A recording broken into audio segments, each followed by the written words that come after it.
आणि त्या पात्रानंच सगळा घोळ घातलेला आहे. कारण माझ्या बापाच्या घरून द्यायचं नाही आणि घ्यायचं नाही.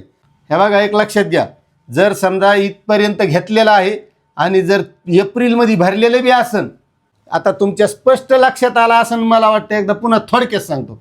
2 जून 2026 रोजी शासनानं कर्जमाफीचा शासन निर्णय काढला आणि त्या शासन निर्णयामध्ये कधीपर्यंतची कधीपासूनची कर्ज माफ होणार, ज्यांना 2019चा लाभ मिळाला त्यांना काय मिळणार, त्याच्यानंतर जे नियमित कर्जदार आहेत त्याला काय मिळणार, याचा सगळा लेखाजोखा त्याच्यामध्ये दिला होता.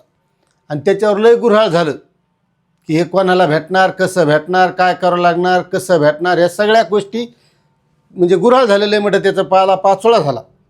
मात्र त्याच्यानंतर एक मंत्रिमंडळाची बैठक झाली आणि त्या बैठकीमध्ये ज्या शेतकऱ्यांना 2017ला कर्जमाफी मिळाली आणि 2019ला मिळाली त्याबद्दलची सुद्धा कर्जमाफी देण्यात आली. मग आता नेमका घोळ काय झाला माहिती आहे का याच्यात?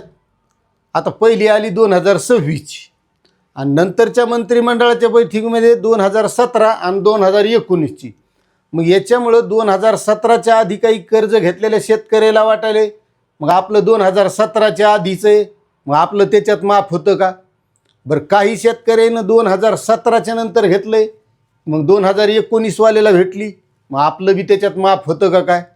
आणि त्याच्यानंतर जे आहे ना घेतलं आहे त्याला वाटायला तर आपलं होणारच आहे 2026च्या कर्जमाफीमध्ये. आणि याच्यात सगळा मेळा घोळ घाळामेळ झालेला आहे. आणि हे काय बऱ्याच लोकांच्या लक्षात येईना. आता काही तुमच्यासारखे हुशार असतील त्याच्या लक्षात येते, पण काही आपले खेड्यापाड्यातले जे गोर गरीब शेतकरी आहेत का, शिकलेली बी असले पण काही गोष्टी आहे का समजत नसतात. आपल्याला वाटतं हे इतकं स्पष्ट या शासन निर्णयात दिले, पण हे काही लोकांच्या लक्षात येत नाही, हे लक्षात घ्या. आणि आता त्याच्यामुळं मी इतकं सविस्तर आणि सुटसुटीत सांगणार आहे की 100% त्या प्रत्येक माणसाच्या लक्षात येणार आहे की आपण या कर्जमाफीमध्ये बसणार आहेत का नाही, एकदम स्पष्ट. मात्र त्याच्या अगोदर एक आज राज्य सरकारनं शासन निर्णय काढलेला आहे, थोडक्यात त्याच्याबद्दल सांगतो. मागच्या वर्षी जी काही अतिवृष्टी झाली होती, या अतिवृष्टीमध्ये शेती पिकाचं नुकसान झालं होतं, वावरातल्या कोठ्याचं नुकसान झालं होतं, गुराढोरं, शेळ्या, मेंढ्या, कोंबड्या, बकऱ्या असं सगळं नुकसान झालं होतं. आणि त्याच्यामध्ये पुन्हा बऱ्याच जणांच्या वढ्याच्या नदीच्या काठच्या ज्या विहिरी आहेत, ह्या विहिरीवरून पाणी गेलं, त्या विहिरी ढासळल्या, विहिरीमध्ये गाळ गेला. आता त्या विहिरीला किती पैसे लागतात हे सगळ्याला माहिती, पण राज्य सरकारनं गेल्या वर्षी 30,000 रुपये मदत त्या विहिरीसाठी देऊ केली होती. त्याच्यासाठी पंचायत समितीला अर्ज करायचे, तिथला इंजिनियर येणार, पाहणार, हे सगळं प्रोसेस तुम्ही केला असेल. आणि ॲडव्हान्स म्हणून 15,000 देणार होते आणि त्याच्यानंतर त्या विहिरीचं काम करायचं. मात्र अजूनही बऱ्याच लोकांचं हे काम झालेलं नाही आणि तशी मागणी मुख्यमंत्र्याकडे गेली. आणि मग त्यानं आता आजच्या शासन निर्णयामध्ये 31 डिसेंबर 2026पर्यंत या पडलेल्या विहिरीचे, बुदलेल्या विहिरीचे, गाळ गेलेल्या विहिरीचे कामं करून घ्यायचे आणि आपलं जे काही बिल आहे म्हणजे सगळे 30,000च भेटणार आहेत, तेवढे 30,000 पंचायत समितीतून उचलायचे. मात्र त्याच्यात 10,000 कोणाला खाऊ घेऊ घालू नका. आपल्याला आपले 30,000 भेटले पाहिजे. 30,000त होणार नाही हे येड्याला कळतं, पण तिथले माहीत नाही का तुमचे 30 देण्यासाठी तुमच्याकडून किती काढतील. मात्र तसं होऊ देऊ नका. जर मागायला तर त्याचा व्हिडिओ शूट करायचा आणि बस त्याचा व्हिडिओ प्रसारित करायचा. आजकाल ती सिस्टीम झाली. कुठं जर शेतकऱ्याची, सर्वसामान्य माणसाची लूट होत असेल तर त्यानं गोडी गमतीनं व्हिडिओ शूट करायचा आणि पत्र करायचा. आता ऊत आलाय कुठं बी, बस त्याला द्यायचं, ते आपलं सोशल मीडियावर इकडं तिकडं टाकून देतात, म्हणजे तुमचे तेवढे तरी पैसे वाचतील. आता तो झाला मुद्दा तुमच्या लक्षात आला आजचा शासन निर्णय. आता एक लक्षात घ्या, हे 2026च्या कर्जमाफीचं नंतर सांगतो. मात्र ज्याला वाटायले की 2017च्या आधीचं आपलं कर्ज आहे आणि मग 17वाल्याचं माफ केलं म्हणजे आपलं त्याच्यात बसणार आहे. आता एक लक्षात घ्या, 2017ला जी कर्जमाफी दिली होती, आता त्या दिवसच्या मंत्रिमंडळाच्या बैठकीमध्ये कोणाचं माफ झालंय? ज्यानं ह्या कर्जमाफीमध्ये कर्ज घेतलेलं, या अगोदर घेतलेलं होतं, ते ह्या कर्जमध्ये माफीमध्ये पात्र होते आणि पात्र असून सुद्धा काय, पात्र असून सुद्धा याला कर्जमाफीचा लाभ मिळालेला नव्हता. आता त्यावेळेसही आपले हेच बाबा होते मुख्यमंत्री, देवेंद्र फडणवीस भाऊ, देवा भाऊ, आणि यानं त्याला काही पात्र असून सुद्धा पैसे दिलेले नव्हते. आता मार्च महिन्यामध्ये एक शासन निर्णय काढला होता 500 कोटी रुपयाचा, मात्र शेतकरी इतके भयानक होते, लय मोठे होते की त्या 500 कोटीत काहीच होत नव्हतं. म्हणून फक्त त्या 2017च्या पात्र शेतकऱ्यांनाच हे लाभ मिळणार आहे. मग त्याच्यात पात्र नसलेल्याला किंवा त्याच्या अगोदरचे कोणतेही शेतकरी असले तर त्याला त्या 2017च्या कर्जमाफीचा लाभ मिळणार नाही, हे स्पष्ट. बरोबर. त्याच्यानंतर दुसरी कर्जमाफी झाली होती 2019ला. आता ह्या 2019च्या कर्जमाफीमध्ये बी असाच प्रकार होता की जे काही पात्र शेतकरी होते त्या पात्र शेतकऱ्यांना कर्जमाफी किंवा प्रोत्साहन लाभ दिलेला नव्हता, पात्र असून सुद्धा. मग आता त्याच्यात अडचणी काही सरकारी यंत्रणेच्या होत्या आणि काही या शेतकऱ्याचे बी होते. कारण तिकडून पात्र होते पण यायचा आधार मोबाईल लिंकच नाही, यायचं खात्याला आधार लिंक नाही आणि त्यामुळे यायला अंगठा देता आला नाही आणि त्याच्यामुळे ते रखडले गेले.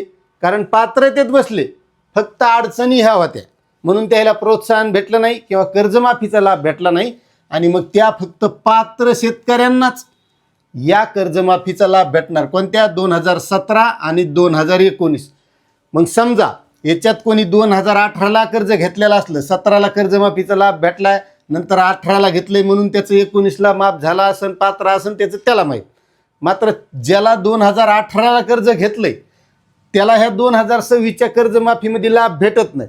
आता बऱ्याच जणाला काय वाटत आहे, आपण 18ला घेतलंय किंवा 19ला घेतलंय, मग ह्या तारखेला घेतलंय, मग आपलं माफीत बसायलंय कारण हे सर जेवढे थकबाकीदार आहेत त्याच्यासाठी.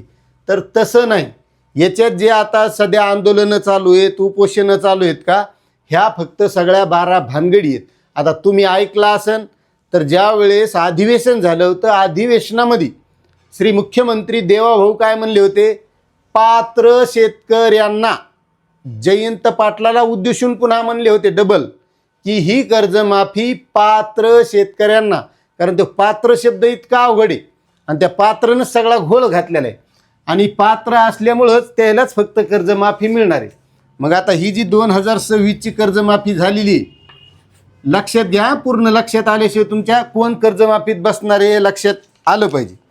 ज्यानं कोणी 2017ला, 18ला, 19ला, 16ला, 12ला कोणी कितीही घेतलेला असन तरी ते ह्या 2026च्या कर्जमाफीमध्ये पात्र होणार नाही.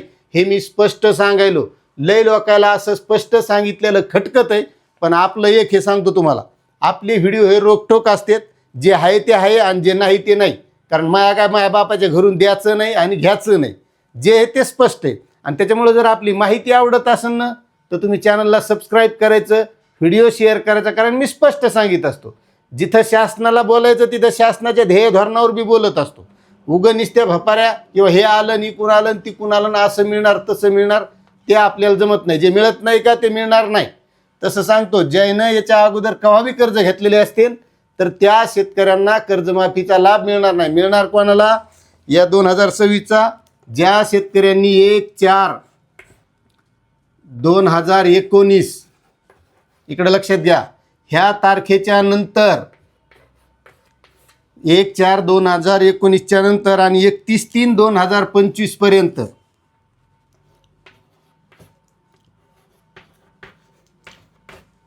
1/4/2019 ते 31/3/2025 पर्यंत ज्या शेतकऱ्यांनी कर्ज घेतलेले त्याला, ते बी ह्या तारखेच्या जर नंतर घेतलेला असेल तर त्याला बी नाही.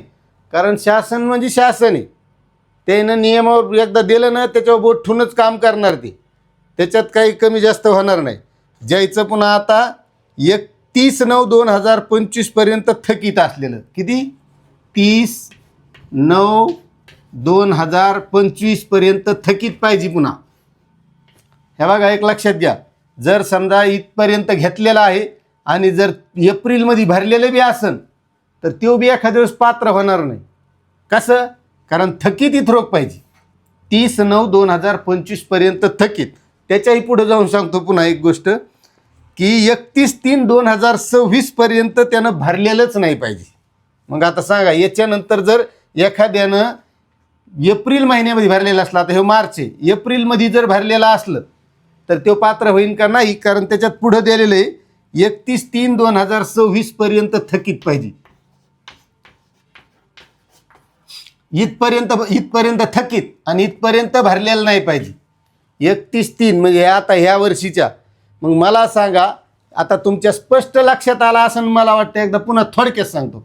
ह्या तारखेपासून 1/4/2019 ते 31/3/2025 पर्यंत कर्ज उचललेलं पाहिजे. त्याचं थकीत पाहिजे 30/9/2025 पर्यंत, जसं सुरुवातीलाच सांगितलं होतं. आणि या शेतकऱ्यांनी उचललेलं 31/3/2026 पर्यंत भरलेलंच नाही पाहिजे. फक्त तेवच 2 लाखाच्या कर्जमाफीमध्ये बसणार आहे. आता 2 लाखाच्या कर्ज जर तो 2019ला पात्र असला तर 50,000चा लाभ मिळेल, आणि जर 2019ला पात्र नसला तर 2 लाखाचा मिळेल. आता मला वाटतं हे स्पष्ट प्रत्येक शेतकऱ्याच्या लक्षात आलं असेल की आपण कर्जमाफीमध्ये या 2026च्या बसणार आहोत का नाही. 2017चं कोणाला भेटणार आहे, 2019चं कोणाला भेटणार आहे, आणि आता 2026मध्ये कोण बसणार आहे. याच्यापेक्षा सोपं पुन्हा कोणीच सांगितलं नसेल, इतकं सोपं मी सांगितलेलं आहे. आता यावर तुम्हाला पुन्हा काय वाटत असेल ते तुम्ही कमेंट करून सांगा. आणि आपली माहिती आवडत असेल तर चॅनलला सुद्धा सबस्क्राईब करा. जय जवान जय किसान.